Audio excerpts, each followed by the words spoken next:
Hey everybody, what's up? Welcome here to Peter's Oblivious Opinions, a podcast about anything entertainment, depending on how we're feeling and what we like. So this can include, movies, music, people, books, saws, and so much more. Without further ado, we're just gonna jump right on into it. So some of you might be expecting, a battle bracket video, now that we're through the first round today, but we're going to do something a little shorter today. We're going to do, I don't know, what I like to call a little Wikipedia read. So today I have pulled up and chosen a subject that Michael has maybe not heard about. We haven't checked, but he doesn't know what subject I've chosen. And I'm going to kind of go through the Wikipedia page. We're going to talk about it and, learn something new today. All right. So start things off. The subject that we're going to be talking about today is a guy named Phineas Gage. Now, Michael, have you heard anything about Phineas Gage before? I think it rings a bell, but I have no idea past I somewhat recognize the name. Okay. It's just a name that's buried somewhere in your brain, right? Yeah, I'm sure you've mentioned this person before somewhere. Okay. Maybe not. I don't know. I might have. I didn't learn about him until about a month ago, so. Oh, maybe not then. Okay. Yeah. Some of you listeners might out there, if you're into, psychology and that sort of thing, you might know who Phineas Gage is, or if you're into neurosurgery or how the brain works. But we're going to learn all about that. So Gage, just a bit of background on him. He was the first of, 5 children, it says here. He was born in New Hampshire. Uh, and yeah, he he was what was called a blaster, a tamper for gang blasting rock. And so essentially what this is they're putting, a hole deep into rock and putting blasting powder and a fuse, and they pack in all of the stuff into this hole, and they blast the rock in order to kind of pave the way for a railroad to kind of give way for the tracks that they're going to put down. Now, I don't know about you, Michael, but I don't think this sounds like the most safe kind of practice. What do you think? So they just dig a hole into a rock, fill up the hole, and then blow it up. Yeah, but before they blow it up, they have to take an iron rod and shove in all of the gunpowder into the hole. So someone stands on the rock and does that? Yeah, and guess who that guy is? Is that Phineas Gage? Yeah, I believe he was kind of the head guy of this group here, and so that was his job to shove in all of this black powder, or all this gunpowder, sorry, not black powder, into this hole. Sounds pretty dangerous. Sorry? Yeah. How do they light it? It says here with a fuse, and they'll put. So someone. Yeah. So they fill that up, and someone goes up to it and lights a fuse. Pretty much, that's what it sounds like. Yeah, and they'll put sand or clay on top. It looks like, to try and make sure that the iron's not directly contacting the gunpowder. And they hope for the best. I guess so. I wonder how many times that has gone horribly wrong. Well, we're about to learn about one of those times.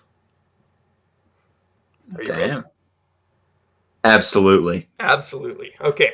So it was 4:30 p.m. Gage, he's doing his daily job. Bang, bang, boom, boom, shoving, gunpowder into a hole. And he, some guys behind him got his attention. He was, maybe they were talking about, a nice ham dinner. I know that would get my attention. I love ham. But that's just speculation. They were talking about something, though. They got his attention.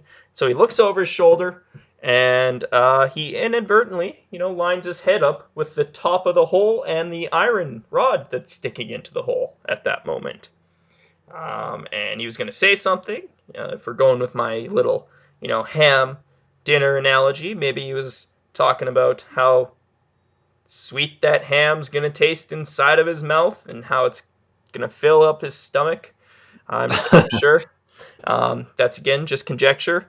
Yeah, that's what happens sometimes when you strike iron against a rock, Michael. There's a spark. There's a spark. What happens when a spark hits gunpowder? There's fire, and it explodes. It explodes, yeah. So this iron, it's in the hole, sparks, boom, explodes. His head's over the hole. So Oh no. flying out the hole is this tampon iron. It's like, I don't even know how to explain it. It's just like this long iron rod. It says here actually the dimensions of the tamping iron on Wikipedia. So it was 1.25 inches in diameter. I don't know what to really compare that to. Maybe like a quarter. Probably bigger than that, but maybe An inch and a half? an inch and a quarter. I think that'd be about a quarter, maybe a little less. Maybe. 3.2 centimeters is another measurement, so it's not small. Yeah. Yeah. Yeah. Enough, Sorry, go ahead. enough that it would probably hurt if it hit you. Yes, absolutely. And it was about 3 feet and 7 inches long, which is 1.1 meters, and weighed Ooh. 13.25 pounds. Ooh. And so this thing shot up. It struck him kind of just underneath the jaw, where that where your bone kind of dips inwards and there's like flappy skin. You know what I'm talking about? Yes, I think so. Yeah, and that's the left side of the face that it struck him. Kind of looks like that. Ooh. It's like not quite there. Like there's like a probability cone they're showing here. It could have been just on the outside of that, but it busted through a molar. Okay. Shot up behind the left eye. Okay. Went through the left side of his brain and shot through the top of his head.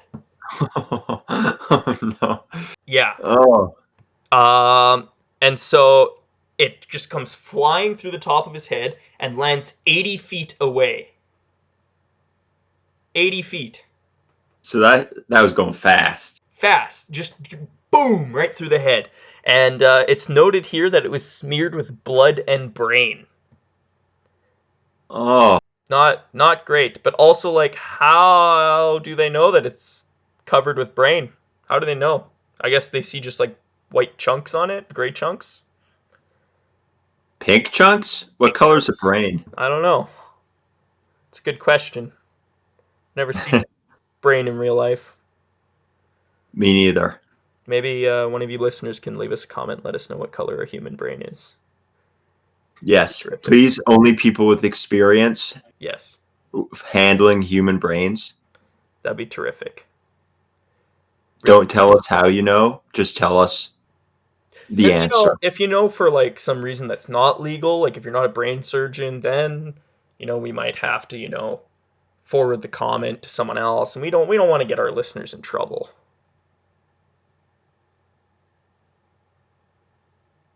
Right? That's true. I don't think so, at least. I mean, like, I would want you to get in trouble if you did something bad like that, but, like, just don't tell us. We don't want our podcast covered in controversy. Comment from a VPN and say you're from, like, Russia or something. Yeah. Or, like, I don't know, Bermuda. Yes, so they can't track it. Exactly. Because it'll get lost. Yep. Damn. So, I don't know if why I am even going to ask this, but I'm going to anyways. Okay. Did Phineas Gage survive?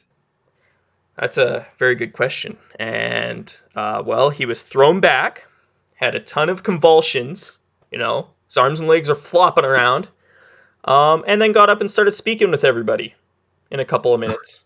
Was walking around with almost no assistance, was sitting upright in an ox cart. They were like, well, this guy, he's obviously just had a rod shot through his head. Guess he needs a doctor. So they put him in the ox cart and went on a 1.2 kilometer ride in the ox cart to town with him just chilling there with a hole in his head. Um, so yeah, he's goes to this hotel, okay, and they call the doctor. They're like, "Yo, come, check out this dude. He's like got a rod shot through his head. There's a big hole in it." Um, and this doctor shows up, um, finds Gage sitting in a hotel chair, and he's like the doctor said. It says here in the Wikipedia article, he was greeted with one of the greatest understatements in medical history. Do you want to know what Phineas Gage said to him? What? Hey, doctor, here's some business enough for you. He's just chilling there. Here's some business. Like, Here's some business for you. yeah, like what? What? And yes, like the doctor is like in shock because he walks in and he describes seeing, brain pulsations. He can see brain pulsations in his head. There's like an inverted funnel, he calls it, probably like a volcano shaped thing coming out of his head, of bone. Um, it's just insane. Like, and Gage, like it says here, Gage is just like chatting with people in the hotel, telling them what happened while this doctor's checking out this hole in his head. What? How? Um, and then, yeah, and so he's examining this guy's head, okay?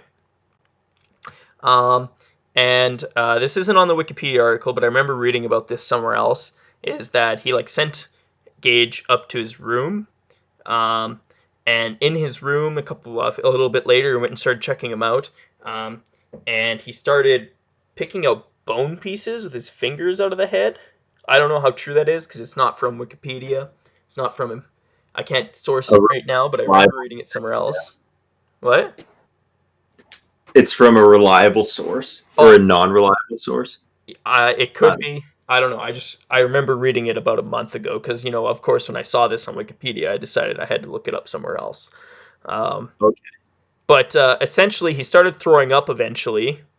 And the force of throwing up pressed what's described here as about half a teacup full of brain through the exit hole in his skull onto the floor.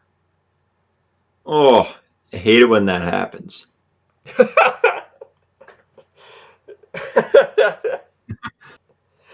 The worst, am I right? Yeah. It's like a hangover. Yeah.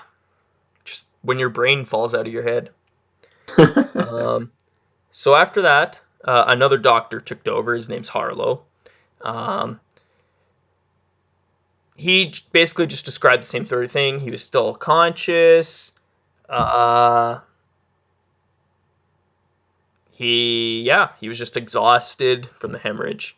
And so with both doctors, with their assistants, they shaved the scalp. Okay. Took out blood. Oh, this is where they're taking out blood and bone fragments. Never mind. This is when that happened, not before. Okay. Okay. I was confused. They saw about another ounce of protruding brain. Um, yeah. They put about two pieces of bone back into place.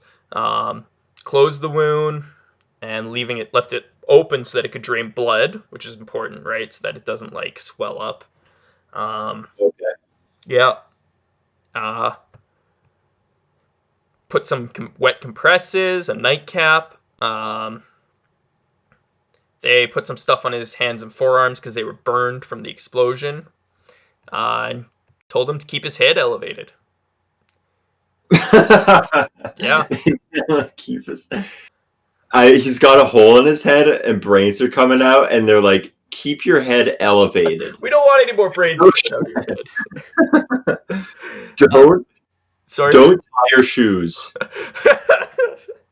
Can you imagine bending over to tie your shoes and just like looking at a piece of brain fall out of your head? You'd be like, I'd be probably pass out right there. Oh, me too. I'd be like, "What?" This Phineas Gage guy's a badass. Clearly, I mean, I think it's fair to say most people would have died at that point. Yeah. And the lucky few who survived would be basically had a lobotomy and were barely speaking. But he's just like, business as usual. Just another day. He's probably not even going to take a sick day tomorrow. He's probably going to go in and keep working. Yeah, like it's insane. And I think I might have forgot to mention the year in which this happened. Do you remember? I don't know. I don't remember I'll what mention it year then. was it. But it's 1848, so that's like mid-Victorian era. So you can imagine the sanitation isn't too great back then as well for these doctors, digging around in your brain.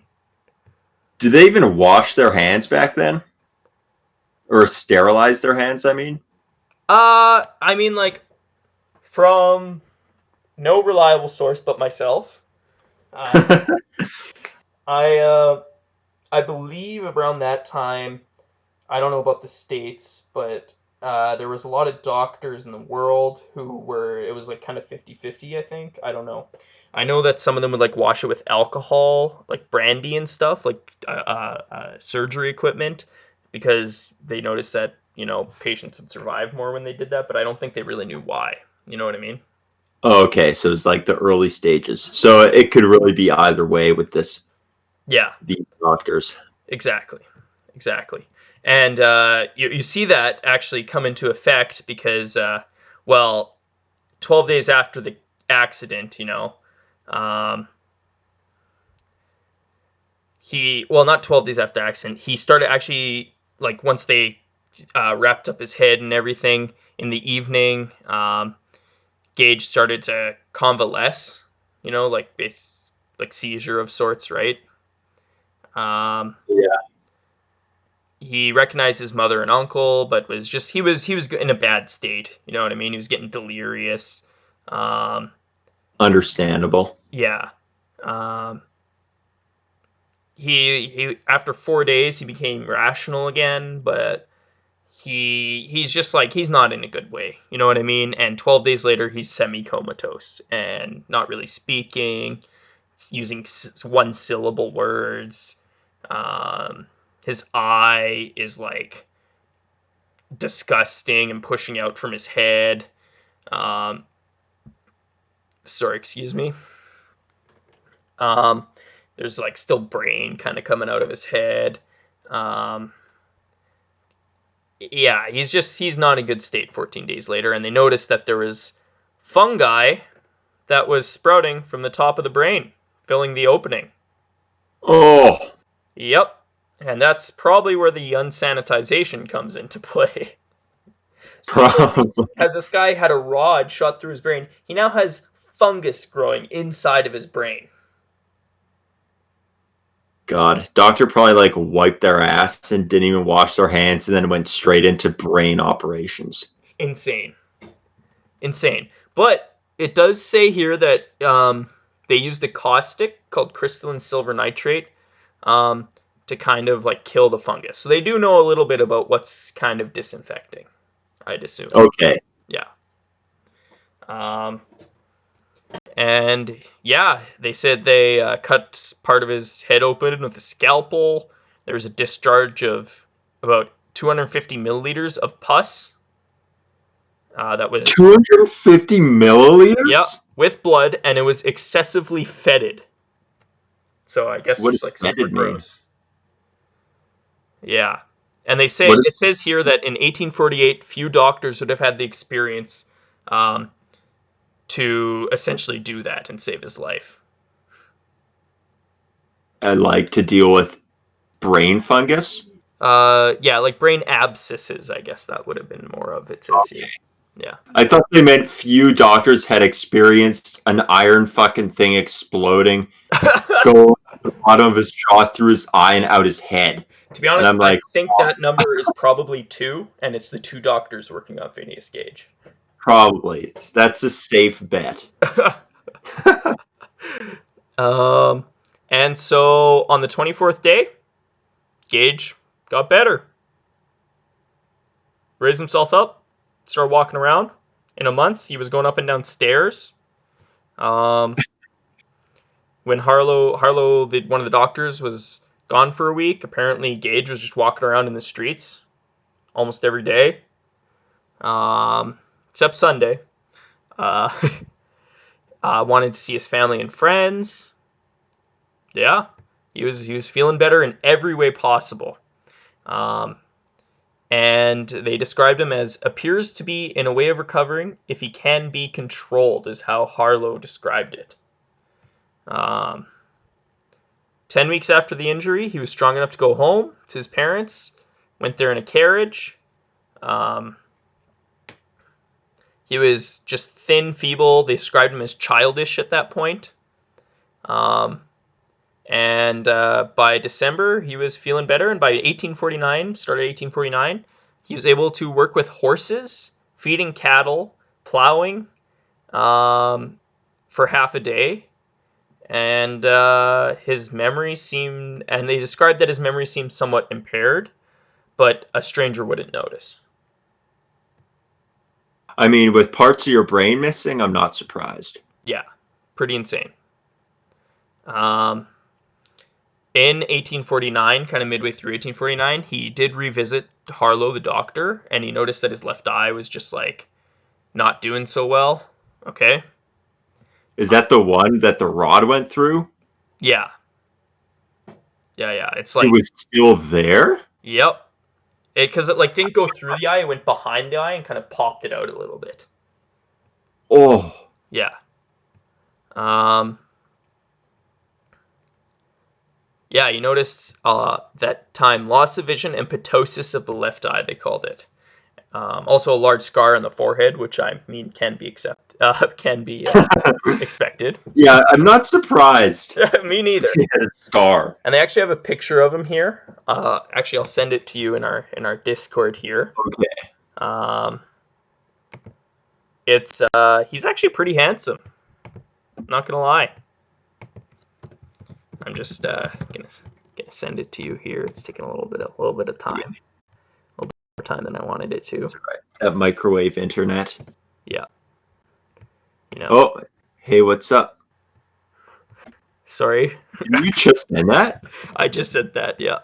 Okay, I thought that was there from like half an hour ago. No, I just sent our intro to Mike because I forgot to send it before. All right, ready Nice. for this picture? Damn. Looks pretty He good. just Hey? looks like he got punched in the face. Yeah, he's pretty handsome. Hey. That's like a remarkable recovery, to be honest. Yeah. And it doesn't. I can't find it here. Maybe it comes into claim or later, but I remember reading on some of the sites that they actually sewed his eye shut, and you can kind of see that there as well. I'm not surprised. I mean, like he had vision out of it though, or was it just like slowly deteriorating? Yeah, it sounds like it was deteriorating because it says they noted a loss of vision in mid 1849. So, okay, so they're just like, screw it. Yeah. But like instead of like, doing any sort of surgery, they just shut the eye. I feel like that's not a good solution. No, neither do I. Because like why didn't they take the eye out and then do that? Because what if the eye just started like rotting or something? Like, I don't know about eyes, but like it seems to me that if there is some sort of disease in there or something, trapping it in there to spread to everywhere in your body wouldn't be doesn't seem like a smart move at all. But like that doesn't really say it here on the Wikipedia page. I just remember reading that somewhere else as well. Oh, okay. Yeah. Or he might have just been blind and it's like, who cares? Yeah. I'm sure a doctor from 1849 knows more than I do. Honestly, same. Yeah, probably. Yeah. Some of the other injuries. I would hope so. Sorry, go ahead. I would hope so. I was going to say I would hope so. Yeah. We're about like halfway through this story. So I'm okay. To make this a short one, we're going to have to pick it up a little bit, I think. All right. Okay. So some of the other injuries they noted was there was kind of like 5 to 4 centimeter wide like depression in his brain that you could feel brain pulsations in. His left side of his face was kind of paralyzed. Makes sense. No pain in head, but he said he felt kind of weird, which also makes sense. Yeah, I would too. Yeah, me too.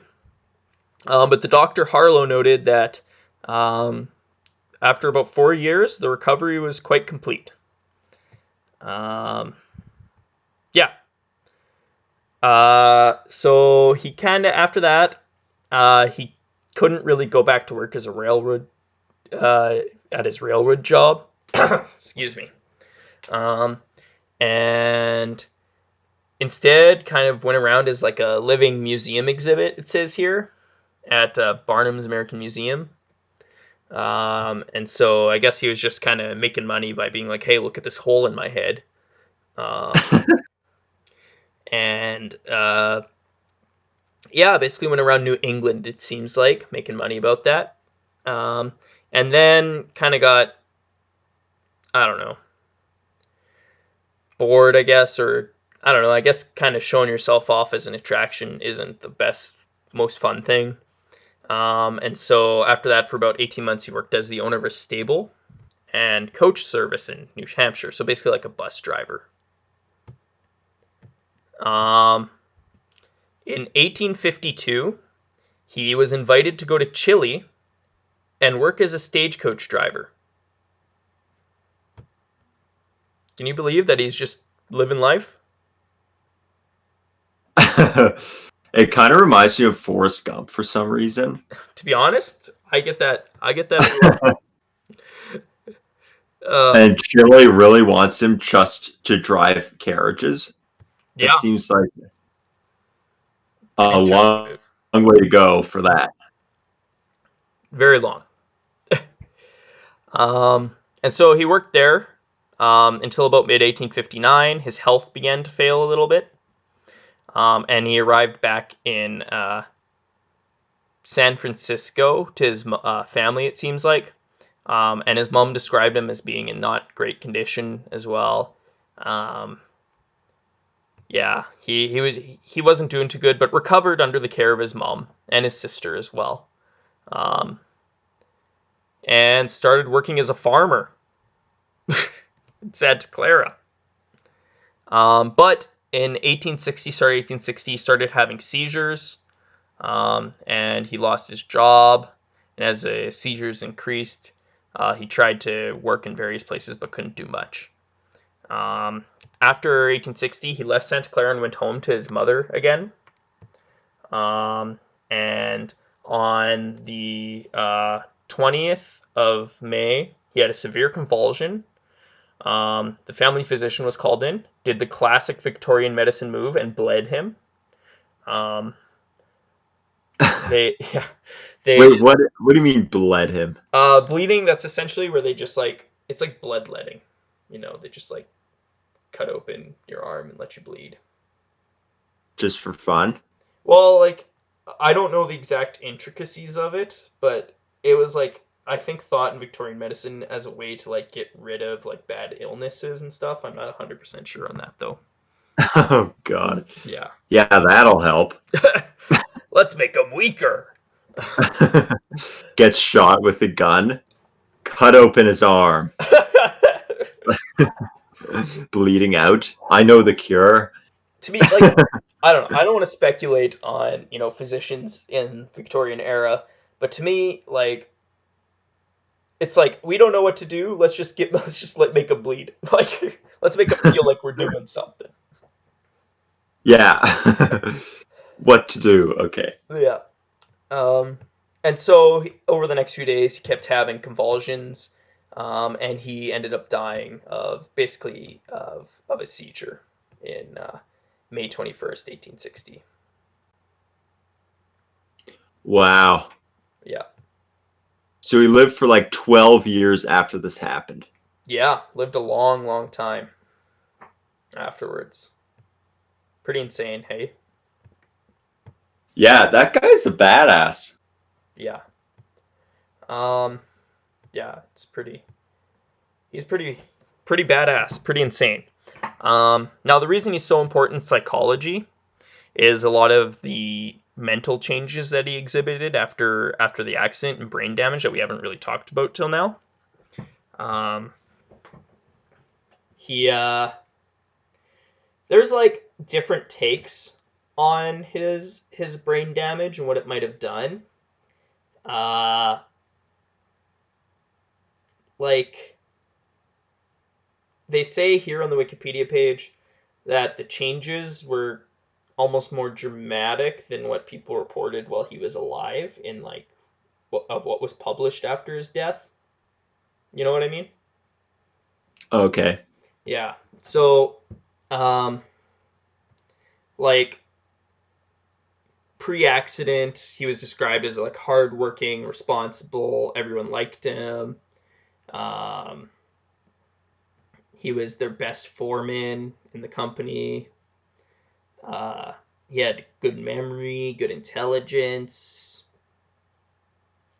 and that seemed to be unimpaired after the accident, outside of kind of like that comatose state he was in for a bit, where he was just responding in one syllable.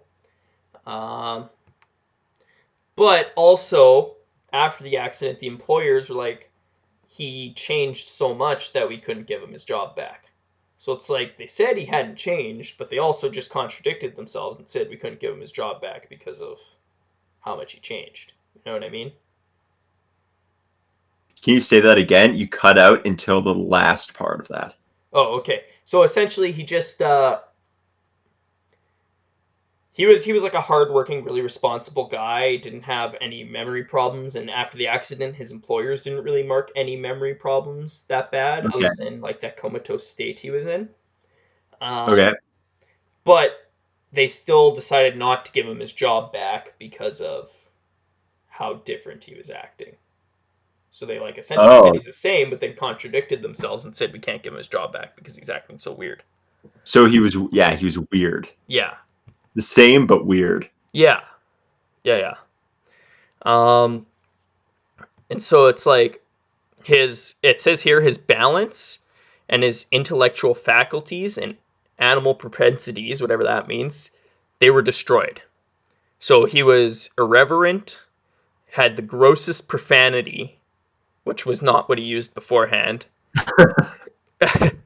uh, yeah, he was impatient of restraint, and didn't like advice when it conflicted what he wanted. Like he wasn't open to suggestions or anything like that. Which is not what he was like beforehand, right? And yeah, he was. It was like He was almost like a child a little bit in that aspect. It kind of says here. It says a child in his intellectual capacity and manifestations. He had the animal passions of a strong man. So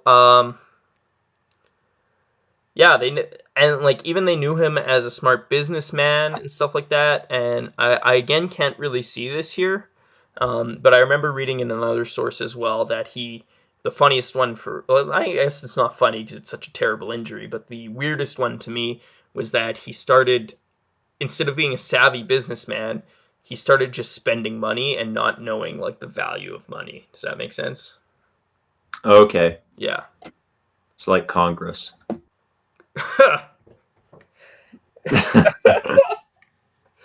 We're getting political today.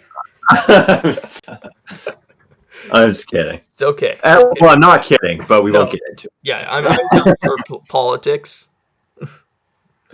Yes, Um, that on the shortest episode ever, we bring up politics. let's go into politics. You know, we did say this was going to be the shortest episode ever, but we're 30 minutes into this. I'm taking too long. I'm sorry. That's all good. Okay. Um, yeah. And so essentially, the study of how he was acting before and after the accident and where the rod went through um, is really important for studying, I guess, the like prefrontal cortex. Does that make sense? Yeah. Yeah. Um, and so, yeah. So it says here, like, the extent of the brain damage, they were unsure if it was like, if it damaged both of his frontal lobes, left and right. You know what I mean? Or only the left. Um, and they decided after 1994 that it did damage both lobes, based on the skull and, digital recreations of where the rod would have went through. So it wasn't, they couldn't take everything that happened as, this is what will change in you if you're left frontal lobe gets destroyed, since it could have been some of the right frontal lobe as well. Okay. Excuse me if I'm explaining this in very simple terms. I'm no expert on brains. Me neither. Yeah. But if someone wants to clarify anything that I'm saying, please feel free in the comments. They also concluded the damage to his white matter in his brain was more significant to his mental changes than the cerebral cortex damage, the gray matter in that kind of front area. It suggests that their social behavior, language, and memory, people who have damage there, depend on activity in different brain regions. And that was one of the main things that kind of came out of his sort of injuries.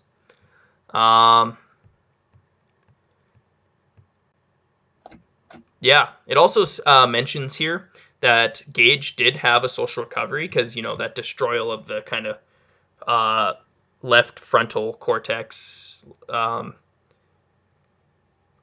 kind of destroys kind of a lot of social functions, which is kind of what we saw with that vulgar language and stuff like that, right? Okay. Yeah. They he managed to recover a bit later in life, if that makes sense. So his rehabilitation kind of shows that he had a recovery. So in Chile, he was able to drive all these stage coaches and stuff like that, which isn't an easy job. And he had to charge fares. He had to interact with people all the time. And that's not easy things for someone with a lot of social difficulties. As well as they think that the routine of being in Chile, that also kind of helped to him being able to recover his brain and be able to act more, have more social, I don't know what the word I'm looking for, but be more adept to recovery and being his old self again. Does that? Yeah. Okay. Yeah.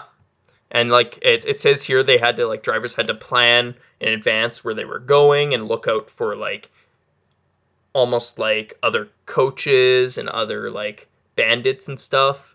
And it would have been something very difficult for someone who had severe brain damage to do. So it indicates that he had some sort of recovery throughout his life. Okay, so he's still smart. Yeah. Yeah. And I think the biggest problem with this case is could have learned so much more, but the exaggeration of his symptoms and stuff like that and the reports afterwards really kind of threw everybody for a loop. You know what I mean? Yeah. Yeah, because here, really the only big things that I brought up there that they really talked about being the biggest changes were his, vulgarity, that he was more childlike, right? And not really adept in social situations. Excuse me. Um, and a little later down, uh, it kind of talks a bit more about those exaggerations. And some of those exaggerations, including mistreatment of wife and children, inappropriate sexual behavior, lack of forethought, parading self-misery, gambling himself to emotional reputational bankruptcy, irresponsibility, untrustworthiness, aggressiveness, violence, vagrancy, begging, drifting, drinking. The list goes on and on. It's just anything bad you can say about someone, they said that's what happened. And I think that really put a hamper on things for a long time on trying to understand how the brain works. Yeah, I mean, it's hard to judge, I guess, because, yeah, you have to rely on whatever random things people are saying. Yeah. Half the people who were saying things, I'm sure, didn't even know or, didn't even meet him. Yeah. Yeah. Exactly. And they're just going off rumors almost. Because even here it says later on in life, a doctor in Chile noted a few things, and they were able to determine that even that those kind of first things that we heard about being pitiful, irreverent, that kind of, I don't know, animalistic behavior, he had kind of overcome that even as well, and was was much more functional in that aspect too. So it's like he was. It sounds like he was a pretty normal guy. You know what I mean? Oh yeah, yeah, it does. Yeah. Of course, he couldn't have recovered too much if he died of convalescence, probably caused by the accident, right? Yeah. Yeah. Uh, but yeah, that's pretty much it on Phineas Gage. There's a whole other half of a Wikipedia article here, but a lot of it is on different types of surgeries and portraits and stuff like that. Uh, I just kind of wanted to give you a look into the life of Phineas Gage and just how amazing of a case this really is. Oh yeah, it's like bizarre. Yeah, Like definitely one of a kind. one of a kind. Yeah. If you're interested in how he survived, they do have a list here on things that factored his survival. Oh yeah, like what? Well, it says first, the subject was the man for the case. His physique, will, and capacity of endurance could scarcely be excelled. So essentially, he was a big buff dude Okay. in good health. It says the shape of the missile, like the shape of the rod, since it was pointed and smooth, it didn't leave behind concussion or compression. Um, it also said that because of the tamping iron, it had a low velocity despite it flying like 80 feet. That's just insane. Um, it was able to. It didn't have any real shock waves when it entered the head to compress and concuss his brain. As well Okay. as the point of entrance, until it reached the brain, did almost no damage at all either. Wow. Yeah. So essentially, just got really lucky. And it's also like the part of the brain that it went through was also probably the best part of the brain to go through, right? Yeah, it's crazy to me that you could like have that go through your brain, like have a piece of your brain that just isn't there Yeah, and still be functional. yeah, yeah, me too. And I'm no expert on anthropology, but if I remember right, like that kind of front brain area was one of the last to develop. And so it kind of makes sense that someone could live without it. You know what I mean? If there were, Yeah. you know, Yeah. ancestors that didn't have that part of the brain. Yeah. Probably. I mean, our brains are a lot bigger than they used to be, so chances are some of it you don't need. Yeah, that's true. That's very true. Um, Well, yeah, that was Phineas Gage. What are your general thoughts, Michael, on Phineas Gage? I mean, he's clearly a badass. Yeah, I appreciate the fact that he had a sense of humor about the whole thing, even immediately after it happened. yeah, uh, it's like they people seem to be reading into. I guess they did a lot of study on his brain, but like, did anyone ever study if he had like PTSD or anything like that? um, I'm not sure. I haven't seen anything on that in the Wikipedia article, at least. So as far as I have seen, no, but I wouldn't put a hard no on that. Because that's what I would think. And like, if he's like the way they described him, like the way the employers described him, they were like he was like the same but weird. Yeah, That kind of makes sense. yeah, yeah, The stuff where they were saying he was like angry and like swearing, and it's like, well, who wouldn't be after a giant rod goes through their head? yeah. That's Like, true. are they sure it's the brain damage or is it just a normal human reaction? Yeah, like Like, could be either. And I think that's why it took so long as well to try and kind of see how he would have acted because they needed some more kind of like a examples of control test. yeah. How do you control test You that? can't. You got to just wait for something like this to happen, right? Yeah. Yeah. That's what's wild to me is that these people with brain injuries, it's tough because you want to know what's going on with yourself, but at the same time, I guess doctors and scientists are at figuring out what's going on at the same time as you, especially in the 1850s, right? 1840s. Oh yeah, that like they probably would barely know now what's going on. Yeah, I can't Like back. imagine the confusion that he lived through trying to figure out why he was feeling weird, so he said, you know what I mean? Yeah. Yeah.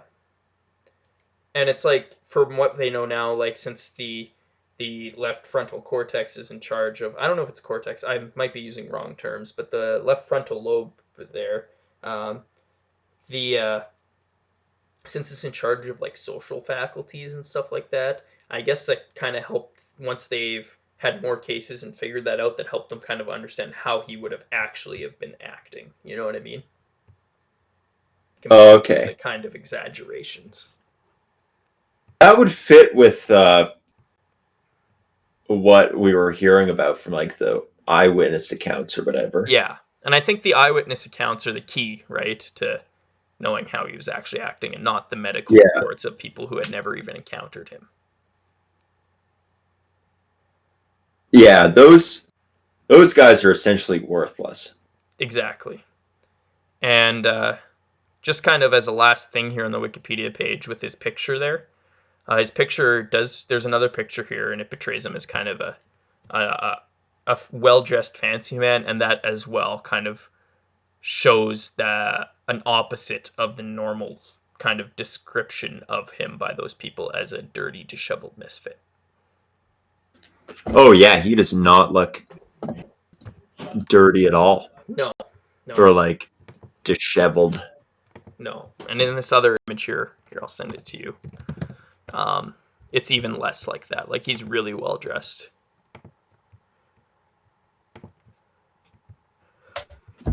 Oh, Always takes forever to do this. I should have had this prepared. that's all right. Here you go. Oh See? yeah. Yeah, Yeah, no, he's well dressed. yeah. Those are Looks like he doesn't want to be there, but yeah, that's understandable. yeah. Well, imagine like I guess the only way he really could have made money was by parading himself around, being like, "Look at this hole in my head." But that'd be such a demoralizing thing to have to do. Like you went through such a traumatic experience, and now it seems like the only way that you can make a living is by showing people that traumatic experience. Yeah, and then seeing other comments and them all staring at you and stuff. Yeah, especially like you see the brain pulsating and stuff. It's just like, Yeah. especially after being in such a high position, it sounds like too, of being the foreman there and doing all that stuff. Oh yeah, like the most respected guy. Yeah, exactly. And you can actually, I think that's his tamping iron that he's holding there in his left hand. The one that went through his head. I think so, yeah. That is so huge. Yeah. I'm not sure though, it could be just like a different tamping iron, but I'm pretty sure that's a tamping iron. But you did say it was over a meter long, right? Yeah, So that it could be something like that. insane. Insane. That entire thing went through his head. Yeah. That's insane. Yeah. And he lived. See, he's like, I feel like he's both like the luckiest guy alive, but also one of the most unlucky guys alive. Oh, yeah. I mean, the good news is if he died from it, it would have been instant Yeah. and you wouldn't have even known. Yeah. So Yeah. I guess it depends what the quality of life is. I mean, it seemed like, He lived a pretty normal life, it seemed like, yeah, too. it seemed like he had a reasonable quality of life afterwards. Give or minus the whole circus stuff and the, Convalescence at the end of his life. yeah. Yeah, I agree. I agree. Um, so yeah, that's been Phineas Gage. We're trying something new here, so let us know if you enjoyed that, learning a bit about him. I certainly learned even more about him reading the Wikipedia page with you, Michael. I hope you learned a lot about him as well. I learned a lot, That's and it awesome. was fun. Yeah, it was a fun one, and this might be something you might see a bit more of. We're going to go through some more kind of Wikipedia things. Try and make them a bit shorter. This was maybe a bit too long. Uh, but yeah, I think you're gonna maybe do the next one, Michael. Sure. Do Yeah, you have I'll anything think in of- mind? Any hints? I have absolutely nothing in mind. I'll have to think about it. Okay, sounds good. Um, so yeah, why don't you take us out? um, well, I guess we should just end it the same way we always do Okay, by saying a random word slash phrase okay, from the episode. all right. So, Um, but before we do, I just want to thank the viewers for listening. And if you know someone named Phineas, maybe share them this podcast. They can learn a little bit about someone who shares their namesake. good plan. Were you trying to lead me in to thank the audience? Because it went completely over my head. I don't know what I was leading you into there. Okay. Okay, what word do you So, want to do? I got an idea. What was it he said? The first thing he said to the doctor. Oh, it was here's business enough for you. Here's business enough for you. I think so. There might be a well before that, but I can't find it in the article now. So I say we just go with here's business enough for you. All right. Sounds good. Okay. All right. 3. All right. You can count us down. Okay. I'm gonna count down from three. Okay. 3, 2, 1. Here's business enough Here's some business for for you. you.